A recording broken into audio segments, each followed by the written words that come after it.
Welcome to Fargo Talks Fargo, a podcast on the FX television series Fargo. I don't know why we don't have a better opening than this, Sharpie. I'm Bill. That's Sharpie laughing at me because I'm stupid. Welcome to Hotdish, Season 5, Episode 4. I also will say we can probably by now stop explaining what the Hotdish is. Do you think? Okay, fine. I was about to explain it. You saw it in my eyes. I can see it.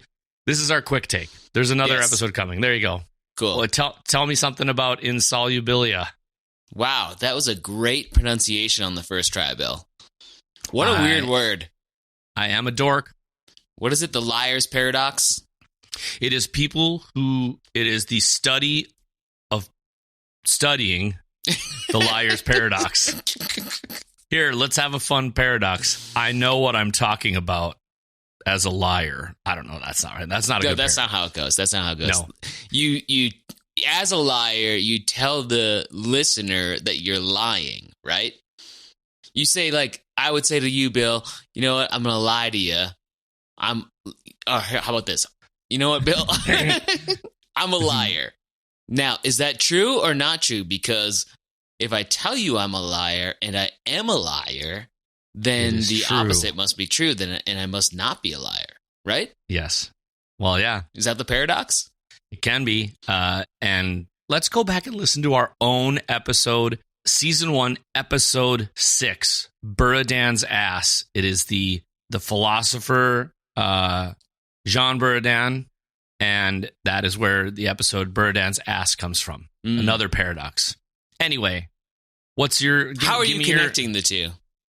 Because the liar's paradox, a noted person on studying the liar's paradox and Insolubilia, now I screwed it up. Insolubilia was Jean Buridan. Oh, that's what you're saying. Wikipedia. And I'm saying this is how these are tied together, I think. Season 1, I think this is what's tying Season 1 and 5 together.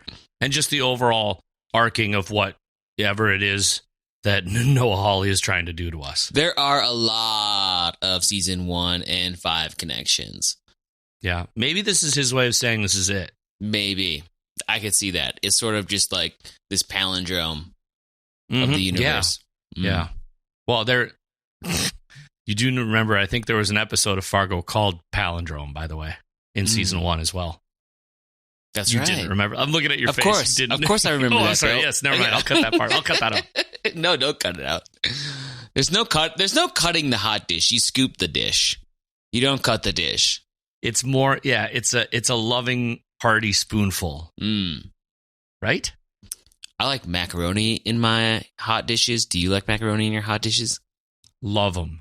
I think we may have mentioned this at one point, but my sort of favorite, just kind of lame hot dish is, it's basically like elbow macaroni with like ground beef and like frozen peas, carrots in it, and then like a tomato-y sauce that you bake in the oven. And then the hot tip for this hot dish is you crumble potato chips over it. Whoa, that I have not done. When you bake it, and then a couple freshies on the serving itself. So the potato chips don't get too brown during the baking process? You can let them get stirred in a little because the ones in there just get kind of tasty and stuff. And then when you scoop it, you crush your own, like you would do with a corn salad, as we maybe have talked about as well. Okay, we're like about 4 some minutes in, and we haven't talked about the show yet. What? Sure, we have. Give me your big points that you loved. All right, my favorite word of the episode was clumsical. I didn't even catch that. I'll have to watch for that on my rewatch. I'm pretty sure that was a word in the episode. Okay. Yeah, Wayne's very clumsical. With all due respect, says Danish, we've got our own reality. I love you so much right now. Oh, wow. Should we stop the recording? That was my favorite line of the show. Mine too. That line wouldn't be as good if it wasn't followed by a just throwaway almost of Wit saying what? He said something along the lines of, yeah, well, that's really not a thing. Yeah. I know you're not happy about one thing because you texted me mid-show. Yeah, we try not to text each other during the watching, the viewing, rather. But yeah, the whole Ula Munch saying pancakes felt a little bit forced. I mean, come on. I'll disagree with you there. I enjoyed it. Thoroughly. I mean, I enjoyed it, but it still I enjoyed that forced. he referred to himself in his closer to his language. Instead of saying munch, it would be monk. So Mama Monk. So we finally got our payoff.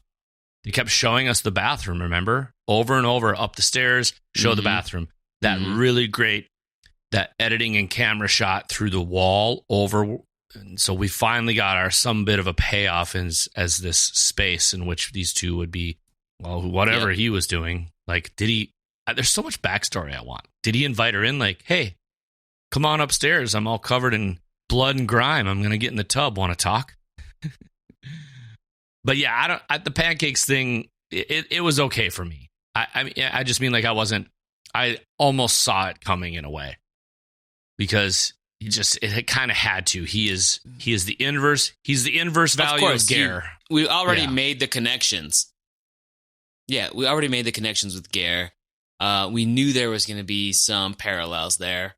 That one just, I don't know. I could have done without it, but I respect you, Bill. That, brother. I appreciate it. I did not dislike it. I just, I actually liked it. Like, I'll go full on with saying I liked it. It just felt a little bit forced. Here's my hot take that might help you on your rewatch. Don't forget that at the front end of this, he started with, when Monk was a boy, freedom was a potato, right? Ba, ba, ba, ba, ba. And he rolls through a whole thing. How did he have to free himself? And now what does he want? I want pancakes. I just did something, and I just want to eat now. Maybe? I don't know. And yes, it is a goofy callback to Gare, who just wants Pancakes House. And Gare Grimsrud is very consistently upset with people in the movie who go against him as well. The difference is that Ula Monk is, I think, very worldly, ghostly, clever, whatever. A lot of ghostly references. In the next recap edition of this show, I want to talk about a little bit about the Boogeyman and some viewer mail that may have come in that's relevant to that. So let's put a pin in that and talk about some of our fans who were very acute in their observations about the Boogeyman. Do you think that Roy's, when he said his face, towards the end of the show, when he says his face was painted up like an Apache, do you think that was maybe like a reference to Shep Proudfoot? I don't know. I'm on this whole chain of trying to figure that out as quick as I could, but I can't. I got really stuck up on the possible rune on the wall of the girls' room. And then I thought, maybe there are some symbolry and some runes from Native American that we don't know or I haven't seen, because generally Welsh runes or Nordic runes are very, very stick-like, and he had like a couple curvy loops, like a U and like in two places. I need to see it again. It went by so fast. I don't know. I'll be curious if that was a little Shep Proudfoot comeback, but I thought a little bit about the Insolubilia, just so you can kind of chew on this before we get back. It's the whole... All right, give it to me. It's the whole... I was thinking about the paradox of you're saying something true, but it's also a lie. And I thought there are many people who are doing that in the show, but most likely on the two ends of the spectrum are Dot, Nadine, and Roy. Like, Dot is continually saying, I'm Dot, which is true, but also not true, right? So it's the study of liars and the paradox of saying something that she can literally say, I am Dot, which is true. To many, she is Dot. To somebody else, she's Nadine, right? So is she Nadine or is she Dot? What is what is that? And then Roy is going through his own situation with that, where he's talking about things that, I don't know, I haven't got there yet. So think about that. I think it's something between Roy and her on these diametrically opposed sides of a scale. Okay. Or actually, now that I'm thinking about it and saying aloud, Lorraine, on one hand, is saying, we're here to help the people. No, you're not. You're enriching yourself. You're lying. It's a true statement. The business you're offering does probably likely help people consolidate their debt. But it also is predatory. And I know these aren't perfect paradoxes. I'm just trying to think of this. No, I think Lorraine has a big part in Insolubilia. I mean, she was pretty heavy-handed in the beginning of the show. She was almost a narrator throughout some scenes. And I have to admit that I kind of agree with this character to some degree with some of those lines, which I was not expecting at all. And, that might be a lesson learned in some of this. We're all probably we're all probably much more similar than we think. And when she was talking about how Americans just want an opportunity to fix a problem themselves more than a handout, I completely agreed with that. I think that is the case. I think that fewer people want a handout than what people make to believe. They just want an opportunity to fix a problem themselves. They want the tools, and they seek those tools, and they don't get credit for that. And I was like, holy shit, like I'm like actually agreeing with Lorraine Lyons. I was not expecting that whatsoever in this episode. And I really liked that touch. And maybe I'm reading into it too much, but that was one of my favorite pieces of the episode. I like what you're saying about that. I mean, the key here is to also remind yourself that even people or characters that you don't like are right. Sometimes, you know what I mean? Like there are truths that are real and believable no matter whose mouth it comes out of. Sure. Yeah. So absolutely. Even though you have a distaste for the character and who she is, you are like, yeah, I kind of know that vibe, or I feel it. At least around here you do. People around the Midwest hate feeling like they're burdening anyone for anything, but they, at the same time, they want all the help in the world. They just can't do it because do you think it's because in the Midwest, people are particularly almost too proud to beg? Totally. Yeah, sure. But yet, in this true Midwestern style, it would be like, well, I don't know when it's like, hey, I'll get you a thing. I don't want to put you out. I don't, you know what I'm talking about? Like that. Yeah, I know what you're like, talking hey, about. you know what? I'll loan you the money. I just don't want to do that. I don't want to be too much of a bother. No, I'll do it. You have to have this with Midwesterners particularly, and there's a tonality to it where you have to just go back and forth for anything. There was a nice, just speaking of the debt real quick, too, I was wondering going into this episode if we were ever going to hear about Indira's husband again. Turns out he got gloved with his ring. He got Jimmy Fallon.